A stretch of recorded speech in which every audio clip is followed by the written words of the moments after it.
Amém, glória a Deus. Oh, aleluia. Aleluia. Deus é bom, né? Amém. Amém? Queria te convidar a curvar a sua cabeça. Aleluia.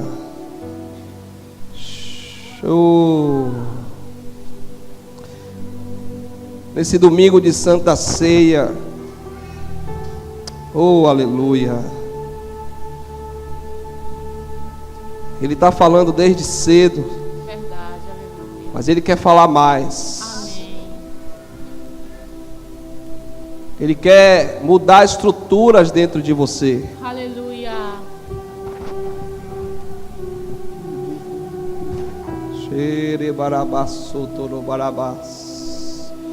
Oh Deus, nessa manhã, Pai, essa manhã, Senhor,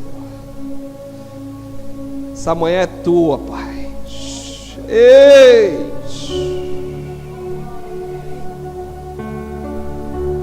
Ele está aqui nessa manhã. Pastor, eu não consigo sentir.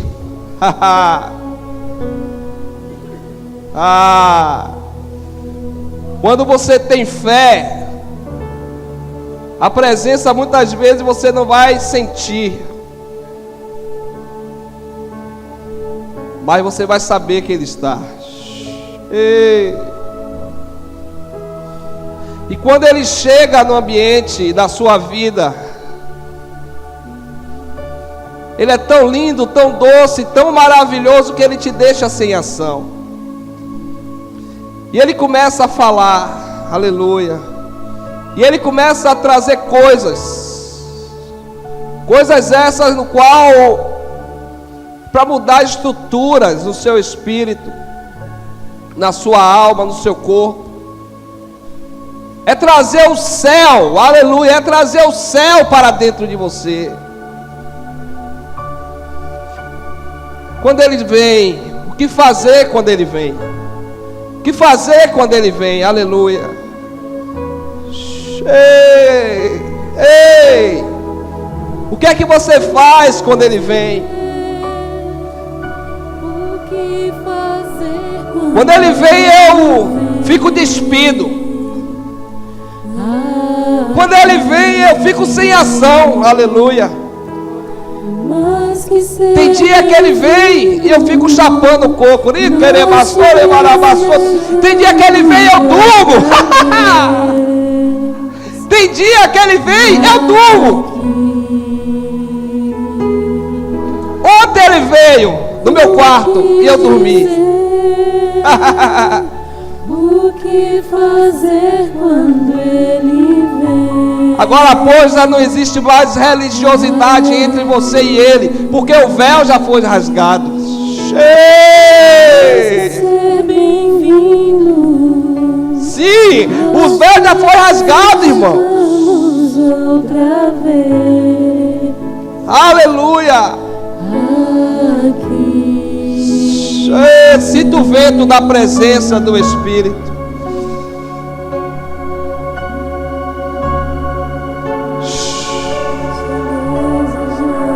Ele vai falar ao seu coração nessa manhã.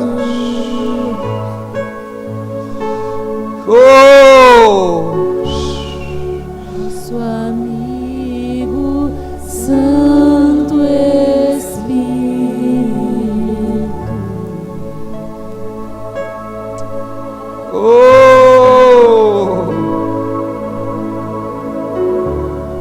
Venha.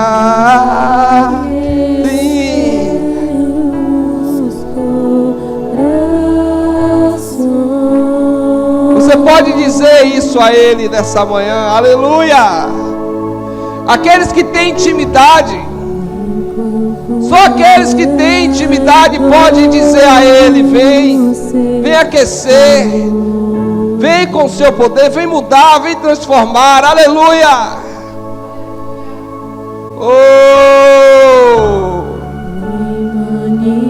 Manifestar os teus sinais.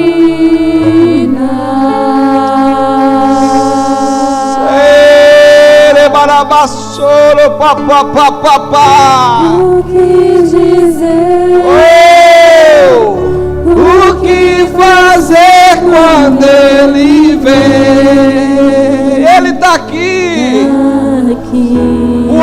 de branco está aqui, aleluia. Mais que ser bem-vindo, Oh! nós te desejamos Aquele que tem a vara de medir, outra vez. aleluia. O lírio dos vales, rosa de Sarô, ele está aqui, sinta o perfume dele nessa manhã. O jardineiro, o remidor de ambientes, ele está aqui, ele está passando no meio de vós nessa manhã. Aleluia! Oh! Aqui, Meu Deus, meu Deus! mais que ser bem-vindo, Sim, Deus! nós te desejamos outra vez aqui. Senhor da glória, fala com cada um de nós nessa manhã. A tua palavra é o martelo que esmiuça a penha. É o martelo que esmiuça a pedra, é martelo. A tua palavra é martelo. E Jesus disse a Pedro: Pedro, tu és pedra. Pedro, tu és pedra. Vós sois pedra, nós somos a pedra. E sobre nós ele edifica a igreja. Mas quando o martelo vem é para esmiuçar, para quebrar, para multiplicar a igreja. Aleluia. Oh! Vai descendo um martelo do céu nessa manhã. Vai descendo uma marreta de fogo em nome de Jesus. Eita, cheio! E meu pedido é que ele coloque um anjo diante de cada um de vós. Um anjo diante de cada um de vós. Ora, pá. E esse anjo ele está com o martelo na mão. E esse martelo vai esmiuçar, vai quebrar. Eita, esse martelo vai partir.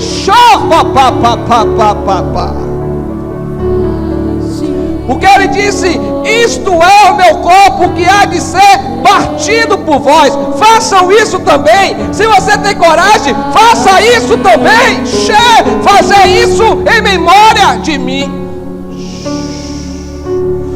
Uau, fazer isso em memória de mim. Oh! Estamos vivendo dias em que o ambiente profético ele está gritando no meio de nós. Ele está trazendo destinos, decretos. Opa, ele está trazendo decretos. Como a minha amiga profeta Flávia fala, o ambiente do profético, tudo que vem é decreto, aleluia. Oh, Senhor da glória. Oh, aleluia.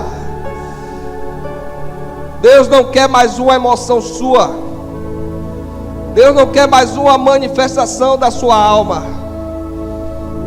Mas Ele quer todo o seu entendimento. Oh, aleluia. Ele quer toda a sua alma, todo o seu corpo, todo o seu espírito. Aleluia. Oh. Abra sua Bíblia em 1 Coríntios, no capítulo 11. Aleluia. A igreja do fogo na estrutura e no espírito. Hoje está a igreja do fogo no espírito, mas na estrutura está geladinha. Oh, glória, aleluia. Você pode dar uma salva de palmas a Jesus, ó. Glória a Jesus. Deus é bom. E tem mais, amém? Tá vindo aí o forro, depois ali à frente, né? Aqui atrás, altar, e a gente vai na mão de papai, ele na proa, aleluia, do nosso barco conduzindo, e as coisas vão acontecendo, amém? Mas nós não servimos à estrutura, e sim a um propósito de Deus em nossas vidas, amém? Eu creio que o ar-condicionado não é para nós, que nós somos filhos. somos da guerra, amém? Amém. Apresentamos a Ele todos os dias nossas armaduras amassadas e ensanguentadas por causa da batalha. Mas é por causa do visitante, da pessoa que você quer trazer para Jesus, né? Que não entendeu ainda o propósito, mas um dia eles vão entender. Amém? Eu sei que ninguém murmurou durante esse tempo, amém? Amém. Ninguém reclamou, aleluia. Glória a Deus. Porque é uma porção do céu dentro de você e de mim que faz a gente entender o propósito de Deus, amém? Oh, glória. 1 Coríntios 11, no verso 20. A palavra dessa manhã. Fazer isso em memória de mim. Essa palavra ela surgiu em meio a um manto de sugdébia. Pode sentar, minha gente. Deus abençoe vocês. Amém? Um manto forte, eu e o apóstolo, a gente conversando lá nos 300, né? Momento em que veio uma palavra do Senhor. E esse manto ele foi desenrolando esses dias.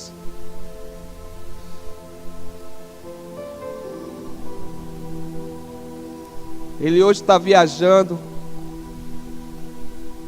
cumprindo o propósito de paternidade, amém? Eu creio que essa palavra, ela não apenas vai falar, mas Deus vai colocar algo dentro de você nessa manhã. Algo que vai te incomodar todas as vezes que você espernear, todas as vezes que você olhar a dificuldade, a luta, ou todas as vezes que você quiser se manter individual ou inteiro. Essa palavra ela vai vir como um martelo. Aleluia, esmiuçando, te multiplicando, te dividindo. Amém? Diz assim, verso 20. De sorte que quando vocês se ajuntam no lugar, não é para comer a ceia do Senhor. Porque comendo cada um toma antecipadamente a sua própria ceia. E assim, um tem fome e outro embriaga-se. Não tendes porventura o que comer ou o que beber? Ou desprezais a igreja de Deus e envergonhais os que nada têm? Que vos direi? Louvar-vos-ei? Não. Por isto eu não vou louvar vocês. Porque quando eu recebi do Senhor, o que também eu vos ensinei, o Senhor Jesus, na noite que ele foi traído, ele tomou o pão, e ele deu graça, e ele partiu, diga, ele partiu o pão, e disse: tomai, comei, isto é o meu corpo, que há de ser partido por vós. Fazer isto em memória de mim.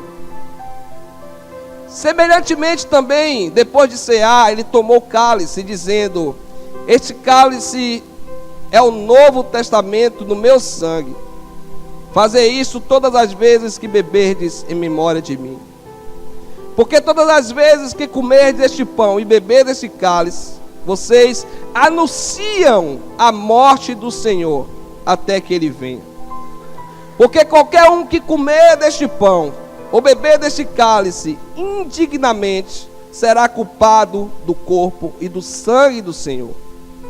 Então, examine-se, pois, o homem a si mesmo, e assim coma deste pão e beba deste cálice. Porque o que come e bebe indignamente, come e bebe para a sua própria condenação, não discernindo o corpo do Senhor.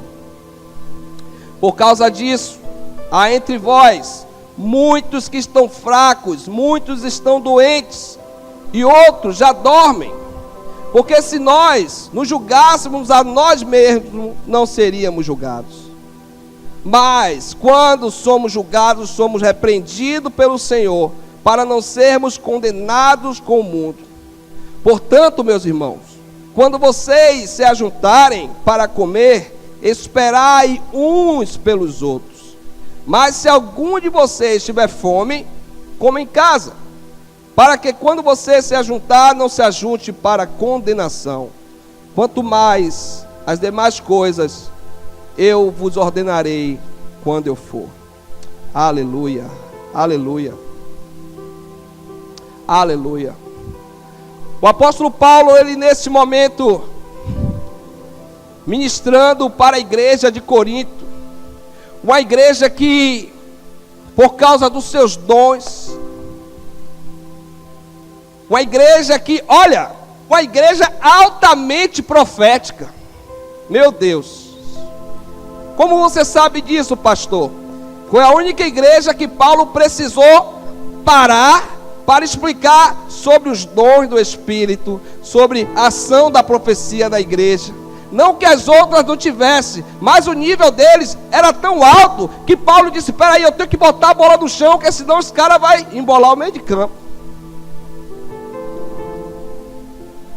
A igreja de Corinto, ela foi responsável no seu movimentar, ela foi responsável nos seus erros, a trazer para nós uma teologia eclesiástica montada por Paulo. Por quê? Porque ele precisava ensinar aquela igreja. Então, era uma igreja que, seu crescimento, ela estava em uma das capitais de Roma.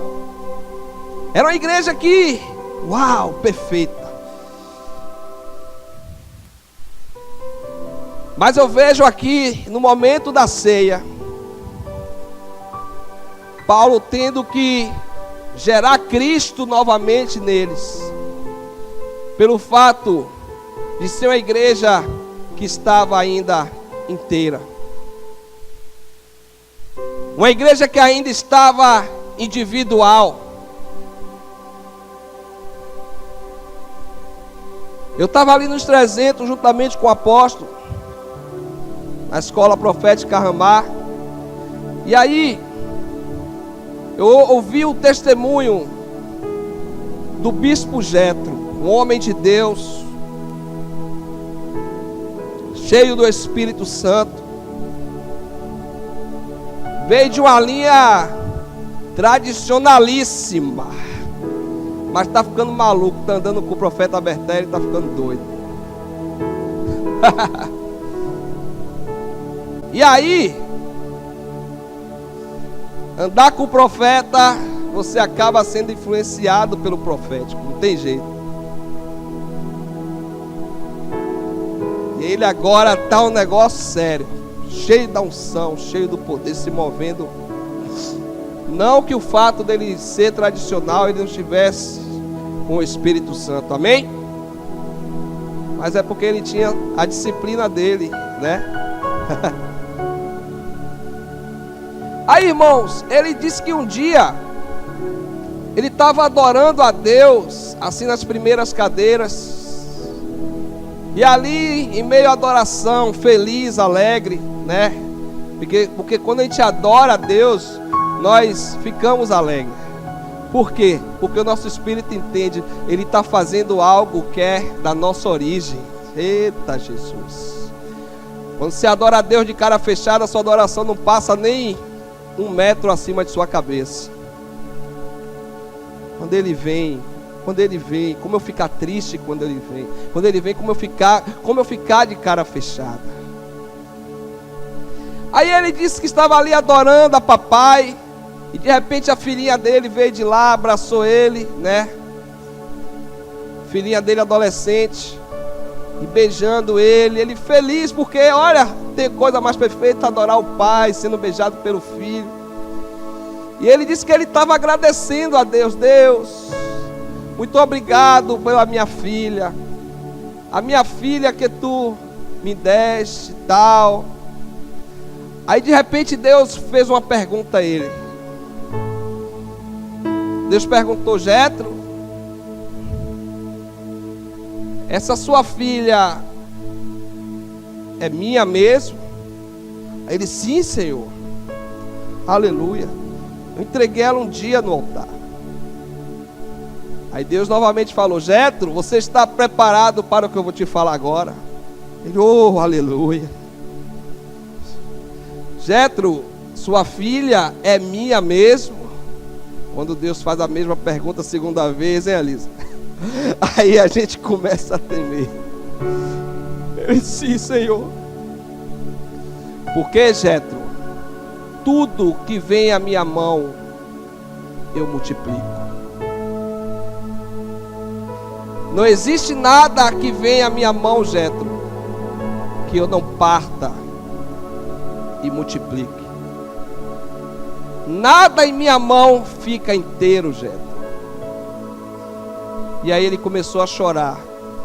E Deus começou a falar para ele que iria levar a filha deles para as nações.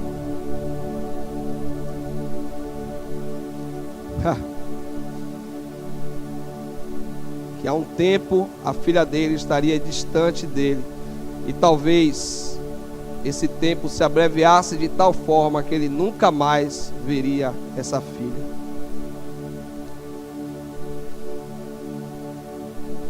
Porque se o próprio filho dele não ficou inteiro na mão dele,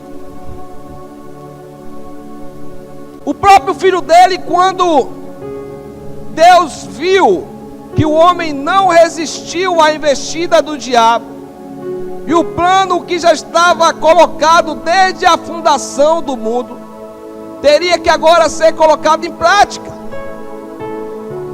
Então ele olhou para o Espírito Santo, ele olhou para Jesus e disse, é a hora. Vamos ter que partir você, Jesus. Vamos ter que multiplicar você, Jesus.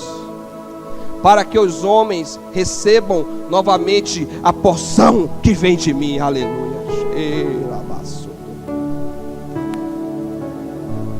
Paulo, ele recebeu essa revelação da ceia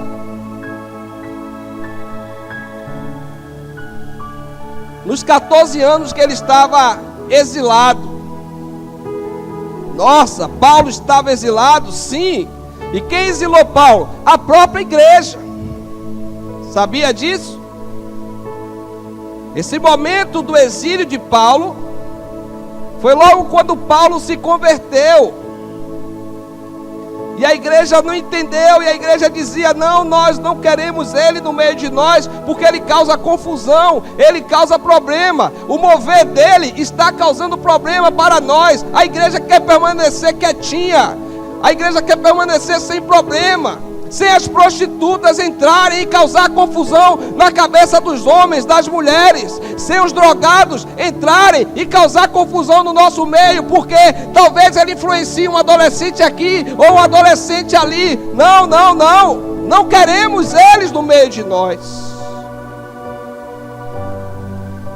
Essa era a mentalidade de uma igreja que Jesus entregou, e eles não entenderam que era para multiplicar.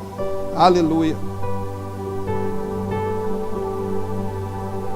Mas o próprio Jesus se revela para Paulo. E o próprio Jesus mostra a Paulo, olha Paulo, é necessário que seja partido, é necessário que vocês deixem de ser inteiros, individualistas, façam isso em memória de mim.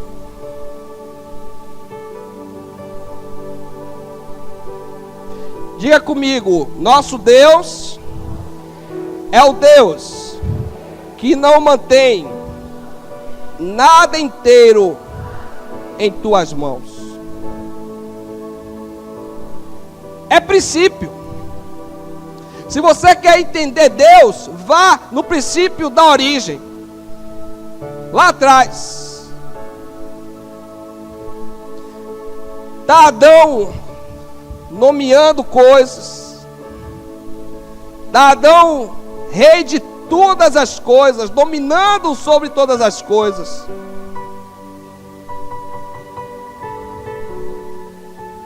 Você acha que se Deus fosse um Deus individual, Deus quando Deus coloca essa porção dele em Adão, ou seja, a Bíblia diz que ele soprou dos céus, uma porção do céu em Adão, você acha que Adão ia ter necessidades de pessoas ao lado dele? Mas pelo fato de nosso Deus não ser um Deus inteiro, ser um Deus multiplicado, Adão também sentiu essa necessidade.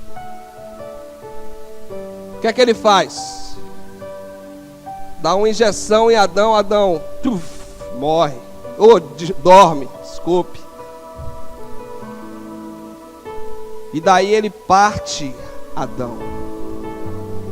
A Bíblia diz que ele tira a mulher da onde? Da costela de Adão. Lhe farei uma adjuntora. Mulher, você é adjuntora, aleluia. Diga comigo, adjuntora.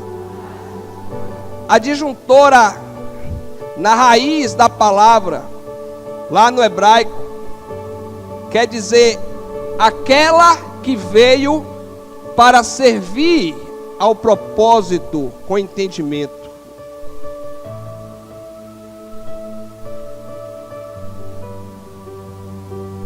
Você, mulher, é a adjuntora do seu esposo, amém? Existe um propósito entre vocês dois, propósito de Deus, que você não pode fugir dele. Ah, pastor, meu esposo quer A, eu quero B. Você já saiu do propósito. E ele tem que estar no propósito também, para que os dois juntos consigam fazer o que nasceu no coração de Deus para vocês, desde antes de vocês nascerem. E aí Adão é multiplicado. Lá no princípio Deus já multiplica o homem, mostrando a mim e a você que esse seu desejo de ficar quieto, separado, de cumprir as suas coisas, de fazer as suas coisas e não ser dado a ser multiplicado, não ser dado a ser partido, não ser dado a ser moído por Deus, não veio dos céus. Diga assim: a moenda de Deus. Tudo, mas tudo mesmo que chega na mão de Deus, Ele vai partir, Ele vai moer, Ele vai despedaçar para multiplicar. Não há nada na mão de Deus que permaneça inteiro. Moenda significa, é um nome genérico, né? De todo instrumento que moe. Vem de moinho também, né? É a ação de moer, triturar. A moenda de Deus é muitas vezes aquilo que você está dizendo: eu estou na prova, eu estou na luta. Foi o diabo, estou com dificuldade. Deus, quando Ele coloca você dentro de uma moenda, Ele vai amassar, Ele vai apertar. E na moenda, você não apenas não bate, você bate e roda. Eita, ó, bate e roda. Quem já viu uma moenda aqui, aquele instrumento que o pessoal faz assim, ó? Eu já moí pimenta, né? Tem vários tipos de moenda. Tem aquele que eles botam a cana e ali a massa só sai o quê? O bagaço.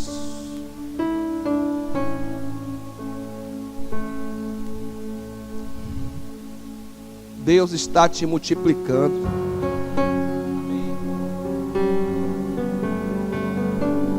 O que é que acontece? Você bota uma pimenta na moenda e sai o quê? Várias partículas daquela pimenta. Uau! Várias partículas.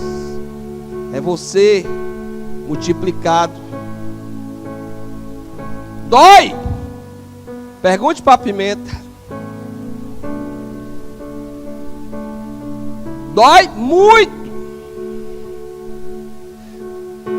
Mas toda dor dentro do propósito de Deus, ela nunca vai ser maior do que uma dor fora do propósito.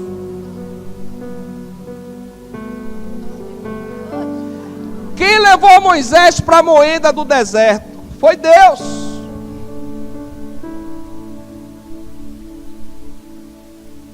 Enquanto você estiver com o seu ministério individual escondido, Jesus estava até os 30 anos com o seu ministério individual e escondido.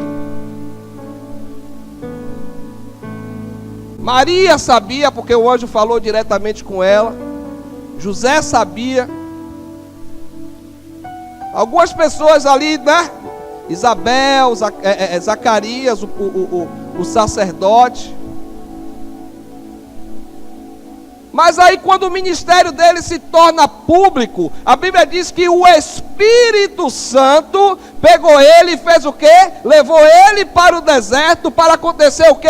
Ele ser tentado por Satanás no deserto. Existem lutas na sua vida que foi Deus que trouxe. Tem lutas que é o diabo que vem com fúria.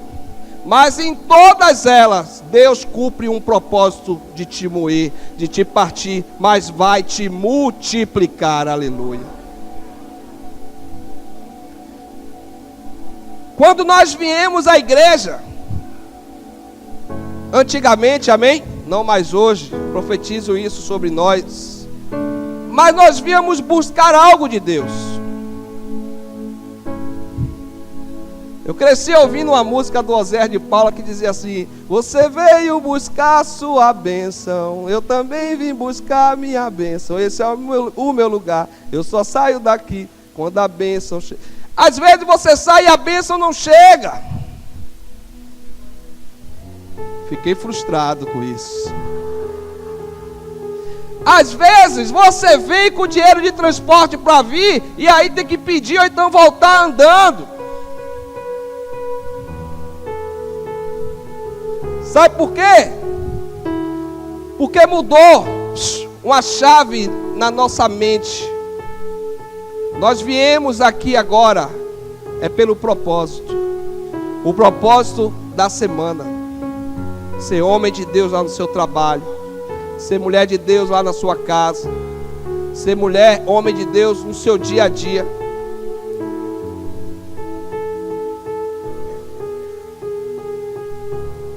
Mas pastor, vocês ministram que quando a gente dizima, quando a gente oferta, né, a gente vai ser abençoado. Tem quase um ano que eu não sei o que é doença lá em casa. Isso não é uma bênção? O problema é que nós só enxergamos como bênção aquilo que tem cunho financeiro.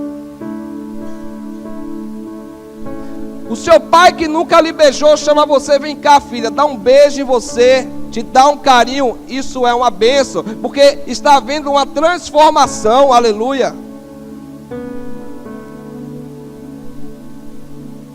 Você está entendendo, amém? Então quando você está nessa moeda, a partir de hoje, busque ouvir a voz de Deus. Porque quando Jesus, ele estava na moeda dele do deserto, segura essa aí agora. A primeira coisa que Satanás veio e perguntou a ele, foi dizer a ele: se tu és o quê? Quando você está na luta, a primeira coisa que faz testar você é se você é ou não é filho. E aí a gente começa a murmurar, brigar com Deus. Deus, se eu sou seu filho, por que não está acontecendo? Tu falaste isso, aí você começa, a sua alma começa a lhe dar informações, o seu espírito começa a se alimentar e começa a vir a dúvida de quem você é em Deus. Mas Jesus, ele tinha uma certeza. Quando Satanás pergunta se você é o filho de Deus, então transforma o quê? Essa pedra em? Aleluia. Ele diz que nem só de pão viverá o homem. Ou seja, não só de coisas físicas, não só de comer, não só de beber, não só de estruturas físicas. mas de tudo que sai da boca de Deus. Aquilo que sai da boca de Deus é o verdadeiro alimento para nós. Só que as coisas inverteram durante a nossa caminhada. Sabe por quê? Porque nós aqui na terra estamos de passagem. As coisas do céu é que nos alimentam. Só que nessa caminhada as coisas da terra ficaram muito mais alimentícias do que as coisas do céu. Nem só de pão viverá o homem, mas de toda palavra que procede da boca de Deus.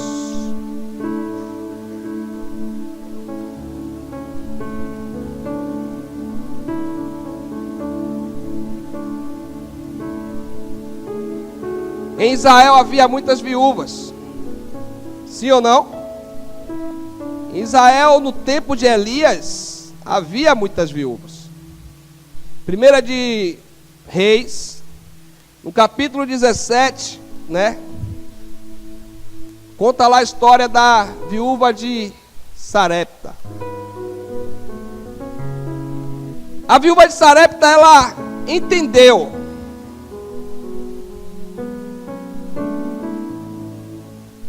Ela entendeu que ela haveria de ser partida, ela haveria de ser moída, para que um propósito se cumprisse.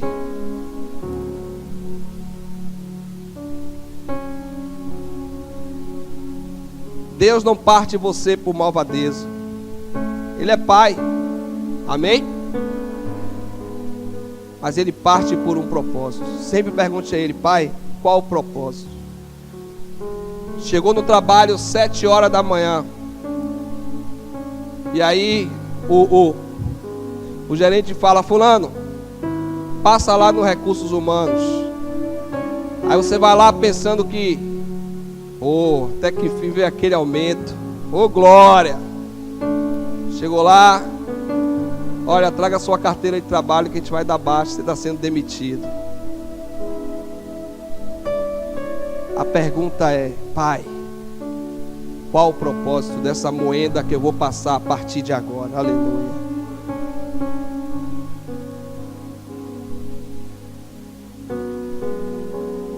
E aí a viúva de Sarepta, o que é que ela tinha? Um bocado de... Me ajudem. Um bocado de farinha, um pouco de... E chega o profeta e pede para ela. O profeta, ele precisava se alimentar. O profeta precisava matar a fome dele. E o que é que vai acontecer com a viúva e o filho? É problema deles.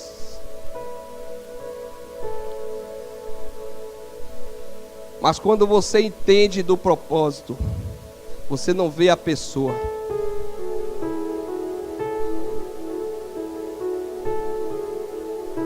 Você vê o mover do reino de Deus.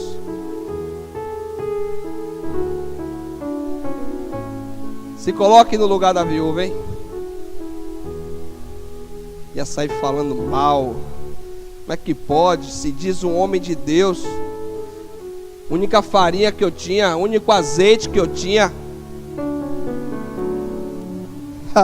Isso no seu nome, hein, profeta? Uai! Se Deus mandar você chegar na casa de uma pessoa bem pobre, barracozinho, você olha lá, só tem 2 biscoitos de maisena e um bocadinho de café, Adriano. E Deus diz: pede, toma, come e vai embora. Eu acho que até eu resistiria.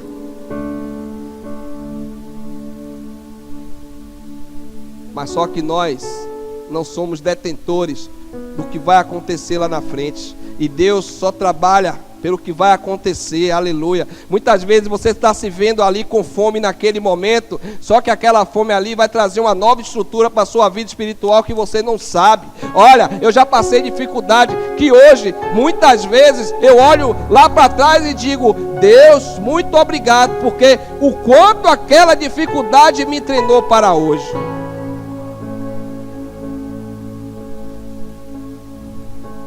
Mas aquela mulher entendeu o ambiente profético daquele momento. Quando você está conectado com Deus, você pode estar na moenda que for, olha, você vai entender o mover do ambiente profético, aleluia. Deus precisava alimentar o profeta para algo muito maior que ele ia fazer, que era trazer um novo tempo de chuva sobre Israel. O que acontece? Dali ele parte para onde? Para a guerra, aleluia. Muitas vezes Deus coloca profetas na sua frente para que você alimente, para ele enfrentar guerras maiores. Só que você resiste pensando no seu bocadinho de farinha e no seu pouco de azeite. Não, não, não. Deixa Deus te usar como a viúva de Sarepta. Deixa ele te partir como ela. Só que eu posso lhe garantir algo. O que acontece lá na frente? O filho dela adoece. O filho dela fica doente. Ninguém entende a causa. Ninguém sabe. Os médicos procuram saber o que aconteceu. E Deus usa quem? O profeta que volta e coloca o corpo dele em cima daquela criança. E aquela criança revive. Deus nunca vai ficar devendo nada a você nem a mim. Vocês estão entendendo? Amém? Se aquela mulher ficasse inteira,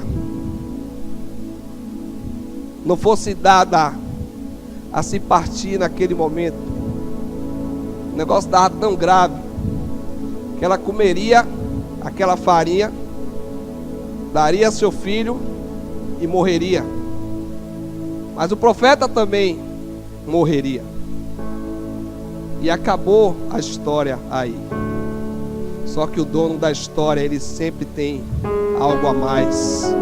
E se você se move dentro do propósito dele, a sua história não vai ser contada por você, vai ser contada por ele, aleluia. É ele quem vai fazer. E não eu, não você. Diga, tudo que chega na mão de Deus, ele vai multiplicar. Diga para o seu irmão, se vai.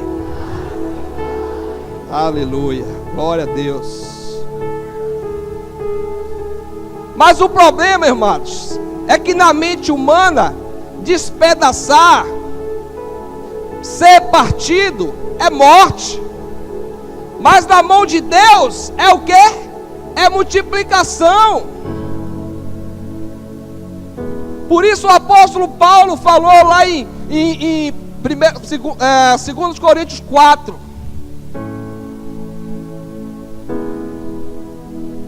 Que todos os dias, operando a morte em nós, aleluia. Todos os dias você morrendo, todos os dias você sendo, massacrado. É gerado em nós o quê? Vida para os outros. E olhe que essa passagem ele começa dizendo o quê? Começa dizendo que apesar de destruídos, mas não deixa eu me lembrar aqui a passagem toda. Apesar de destruídos, mas não abatidos, né? Ele começa a falar dessas lutas. Apesar de... O que mais? Alguém me ajude aí? Deixa eu puxar aqui na palavra. O que? Abatidos, mas não... O que mais? Mas não desanimados. Tendo em nós o que? Todos os dias o morrer, para que a vida de Cristo gere o que? Vida para outros. Então quando você cai na mão de Deus, Ele te despedaça, Ele te esmiuça, porque Ele tem o martelo, que é a palavra, que esmiuça a pedra. A pedra sou eu, é você. A Bíblia diz que Jesus era o quê? A pedra angular, né? Então nós temos origem nele. Ele disse: Pedro, tu és pedra. Ele estava falando para o gênero humano. E sobre vós eu edificarei a minha igreja. Então o martelo ele desce. Essa palavra que esmiuça a penha, ela vem para esmiuçar eu e você mesmo, todos os dias, aleluia. E se você não busca, não lê a palavra, você não vai permitir que ela venha esmiuçar você para te multiplicar todos os dias. É por isso que tem muito crente brigando com Deus, brigando com as suas lutas, cansado, abatidos. Por quê? Porque não conhece o martelo que esmiuça a penha. Porque quando você conhece o martelo, você sabe que ele vai vir, ele vai te amassar, mas é para a vida e não para a morte. Aleluia.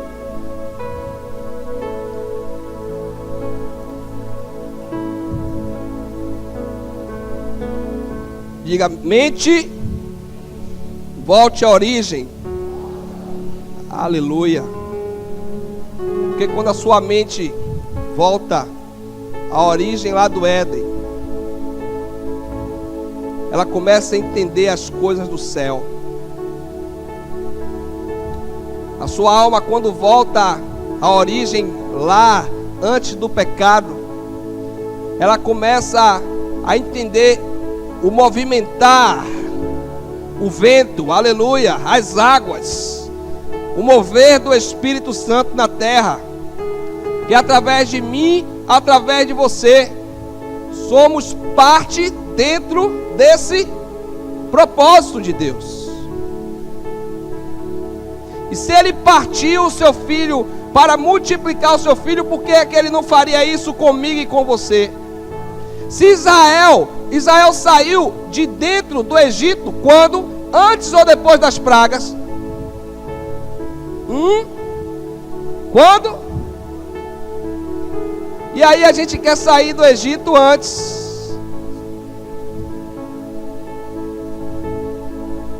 Quer sair do Egito antes. Você acha que quando foi anunciado o anjo da morte, você acha que o povo de Israel, a sua alma, né, o seu entendimento, você acha que eles não entraram em luta?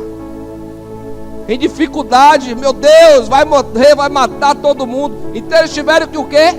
Entrar dentro do propósito, sem ser individualistas. Porque ele disse, olha, pega o cordeiro, cada casa e entre os vizinhos.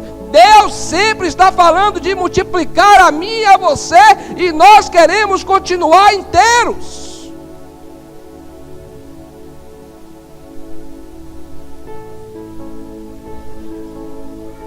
A igreja que não se deixa ser partida pelo dono dela, ela não mais faz a primeira pergunta. Que pergunta é essa? Da palavra da semana passada, sim ou não? Que dizia assim: quem és tu, Senhor?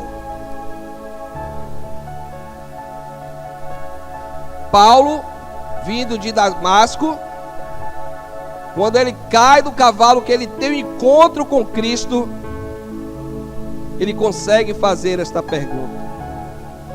Mas essa igreja que não se deixa ser partida, ela não sabe identificar a voz do seu dono.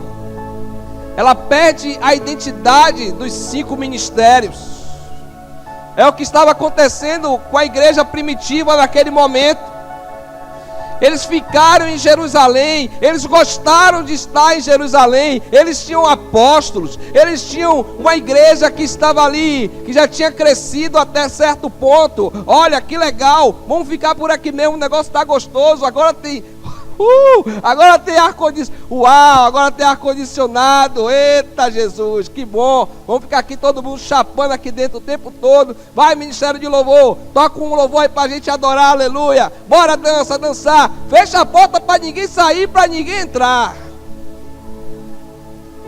A igreja estava assim. A igreja estava assim quando Pedro dizia, vamos agora partir para a casa de paz. Esse propósito não é de Deus não, porque está aqui cheio do Espírito Santo, e você quer que a gente vá para a rua, Pedro?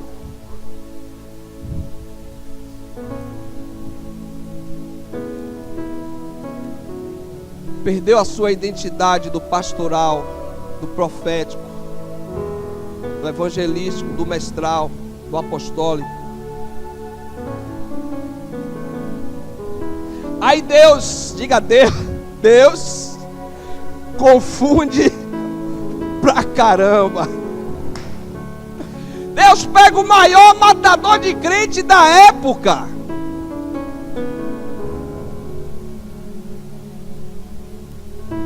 Era como se ele pegasse o cara da serra elétrica. É ele. Caramba, Deus veio confundir o povo. O povo não entendeu nada, porque daqui a pouco aparece ele, convertido e já ganhando alma, e já falando de Jesus. A igreja não entendeu essa voz. E se eu não entendo, como eu vou fazer a pergunta? A igreja precisa reconhecer quando Deus fala conosco.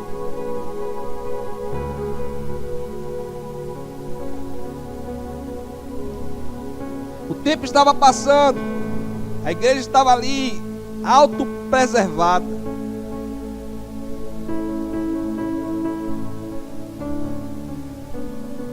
E aí, antes de Paulo, o que é que Deus faz?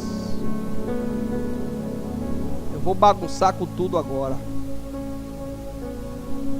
Parte Tiago. Tiago não, Estevão. Estevão era o quê? O diácono. E o diácono faz parte do quê? Então Deus pega alguém da mesa e parte.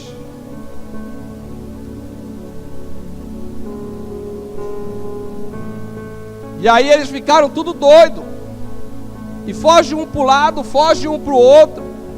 Ágape, nós não podemos ficar no individualismo, sem deixar que Deus nos parte. Não podemos ficar em uma autopreservação, porque senão Deus joga uma bomba aqui dentro e a gente vai ter que correr para fora. Deus, quando Ele quer cumprir o propósito dEle, Ele não arreda o pé. Ele não vai arredar o pé enquanto Ele não fizer aquilo que Ele quer fazer de nós. Você entende, amém? Que toda luta é uma moeda de Deus, e toda luta vai sim sempre gerar um crescimento, uma multiplicação. Mas pastor, nem sempre a gente cresce com luta. Sim, nem sempre. Mas toda luta sempre vai gerar um crescimento. Às vezes você está olhando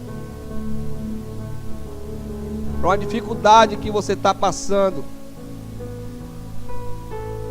e aí está murmurando, está atrasando sua vida e perdendo a oportunidade de conhecer mais a Deus. Que para conhecer mais a Deus você precisa se aprofundar nele. E quando eu desço nele, aonde é que Jesus começa a ter uma profundidade maior com Deus? Perto da sua morte no Getsemane.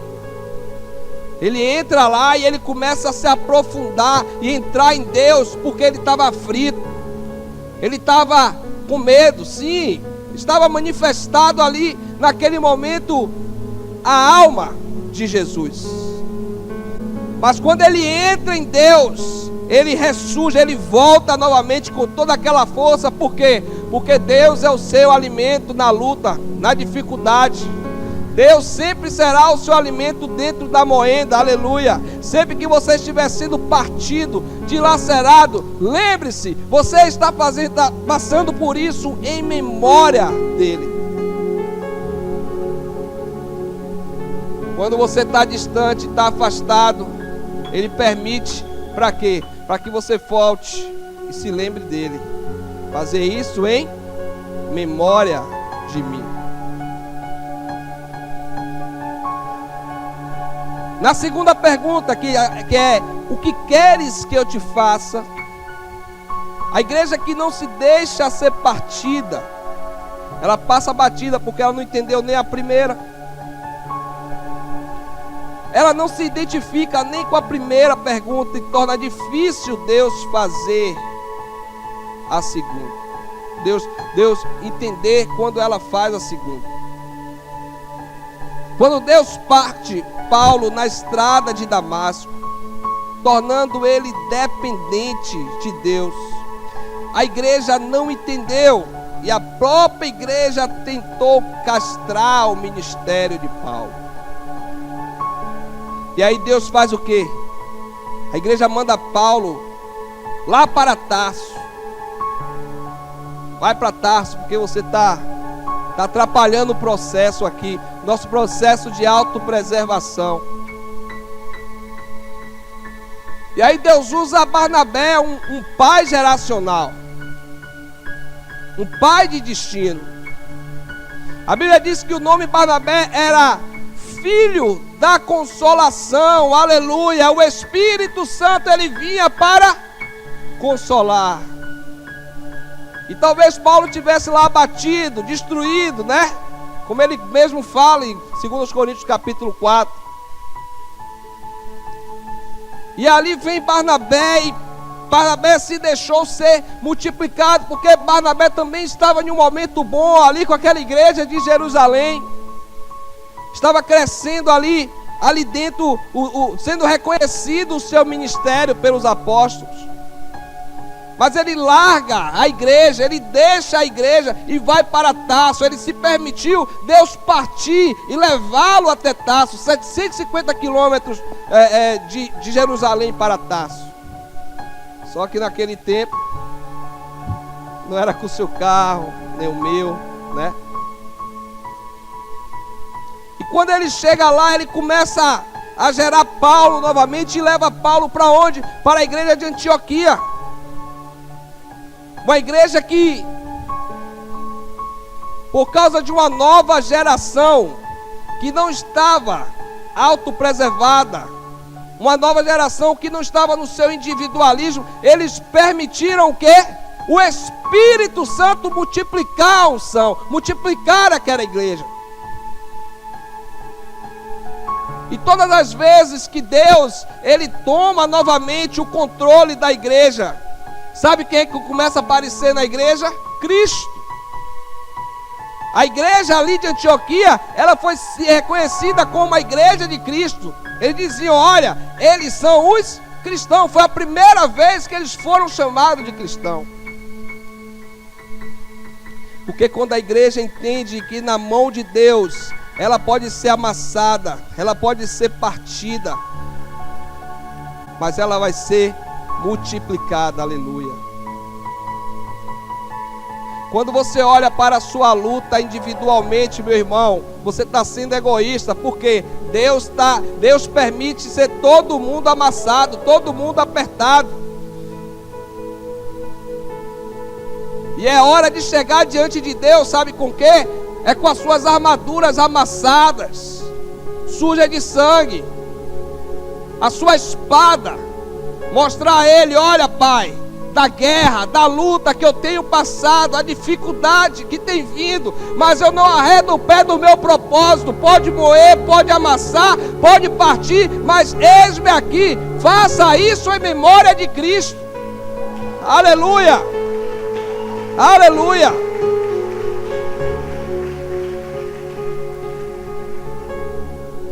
E muitos irmãos, muitos estão preocupados, que o apóstolo está viajando muito, a apóstola, cadê a ela? Está até aqui hoje, né? Mas eles estão viajando, eles estão deixando a gente. Olha, deixa eu dizer algo para vocês. Eu estava ali nos 300, na escola de Ramar, né? E tinha ali uma comitiva de pastores de Fortaleza, uma comitiva de pastores lá de Vitória da Conquista. E todo mundo, meu pai, chegava um para mim, vem cá, você permite? Eu disse, eu estou partido, pode chamar de pai. Amados, nossos apóstolos, eles têm tocado pessoas, têm tocado o reino. Quando eles viajam, ele não está aqui, é porque nós não somos mais a mentalidade de filhos, mas sim de futuros pais geracionais. É isso que Deus quer colocar em você, uma mentalidade de futuro pai geracional. O Vitor e a Luz foram partidos. Já foram. Chapadas. Muito em breve, eu, pastora Kátia, já estamos sendo partido também. E agora? E aí? é o choro, é a reclamação. Não, não, Deus, faça isso em memória de Cristo. Nós queremos ser partidos, sim. Por quê? Porque nós precisamos alcançar outros lugares e pessoas por causa do propósito de Deus. Não é o meu, não é o seu. Não seja egoísta, seja partido para que o propósito de Deus seja alcançado. Aleluia, aleluia, aleluia. É lugares, pessoas. Isso aqui, amados, é muito pequeno para o reino. Quando ele falou para mim, você vai, doeu, mas eu disse, eu vou, eis-me aqui. Eu faço isso em memória dele. Deixa ele partir você. Por causa disso, Paulo disse, olha, por causa do individualismo de vocês, existem muitos que estão fracos, muitos que estão doentes e muitos já estão dormindo. Porque se vocês entendessem dessa multiplicação, Deus quer multiplicar vocês. Aqueles que estão fracos se alimentariam de vocês e ganhariam força. Aqueles que estão doentes, eles seriam curados por vocês, estariam aqui no meio do corpo. E aqueles que dormem, eles ressuscitariam por causa da presença de Cristo em você. Nós precisamos entender, igreja, que há um tempo de meninos, mas hoje virou a chave para a maturidade. Aleluia. Deus não pode mais perder tempo com você quando você está na luta, choramingando. Está difícil para você, está difícil para mim, está difícil para todo mundo. Aleluia. Mas Deus tem um propósito dentro disso. Aleluia. Entenda qual o propósito. Procure saber dele qual o propósito. Como eu me encaixo para que a igreja continue crescendo, continue sendo multiplicada. Se esse sofrimento, essa luta que eu estou passando faz parte para esse crescimento da igreja, eis-me aqui. Aleluia. É muito pequeno quando você procura qual o meu ministério. Não, não é o seu ministério. Deus, em que é que eu me encaixo dentro do teu propósito ministerial para o reino? Aleluia. Porque quando você procura o seu ministério e alguém tira de você, você vai chorar, você vai ficar zangado, você vai ficar de cara feia. Mas quando você entende que você está dentro de um propósito, remove peça, tira a peça, coloca a peça. Ei, eu estou aqui dentro do propósito. Aleluia.